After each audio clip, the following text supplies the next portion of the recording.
Welcome to 108. Sunrisers Hyderabad match ఆడుతుందంటే చాలు అక్కడ టక్కున మెరుస్తారు ఆ టీం ఓనర్ కావ్య మారన్. కెమెరాల ఫోకస్ కూడా ఆమె వైపే ఉంటుంది. పదే పదే ఆమె హావభావాలను చూపిస్తూ ప్రేక్షకులను కనువిందు చేస్తారు.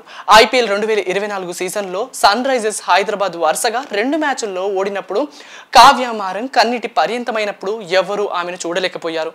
ముంబైతో జరిగిన మ్యాచ్ల్లో ఎస్ఆర్హెచ్ గెలుపుతో ఆమె ముఖంలో నవ్వులు విరబూసాయి. ఆమె హావభావాలకు సంబంధించిన మీమ్స్ నెట్టింట హల్చల్ చేస్తున్నాయి.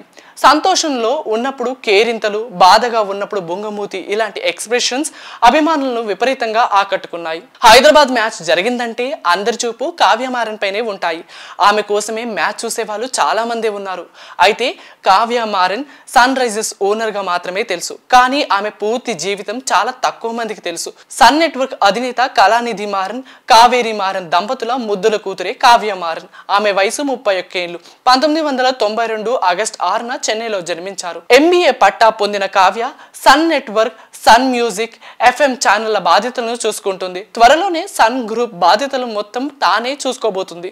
1టీవీ నెట్వర్క్ ను 1990లో ప్రారంభించిన కళానిధి మారన్ అంచెలంచెలుగా ఎదుగుతూ ఆసియా వ్యాప్తంగా విస్తరించారు. దాదాపు 300 కోట్లకు పైగా ఈ సంస్థ నెట్వర్క్ గా ఉంది. దీనికి కావ్యనే వారసురాలు. అలాగే ఈ కుటుంబానికి పొలిటికల్ బ్యాక్గ్రౌండ్ కూడా ఉన్న విషయం అందరికీ తెలిసిందే. కావ్య తాత మురాసోలి మారన్ డిఎంకి పార్టీ తరపున యూపీఏ ప్రభుత్వంలో కేంద్ర మంత్రిగా కూడా పనిచేశారు. అలాగే కావ్య పినతండ్రి దయానిధి మారన్ మాజీ ఎంపీ, దివంగత తమిళనాడు మాజీ సీఎం కరుణానిధి కావ్య వాళ్ళ తాతయ్యకు సొంత మామయ్య కూడా. చూసారు కదా కావ్య మారన్ గురించి. మరొక ఇంట్రెస్టింగ్ టాపిక్ తో మీ ముందుంటా. అంతవరకు చూస్తూనే ఉండండి 108 తెలుగు. Bye bye.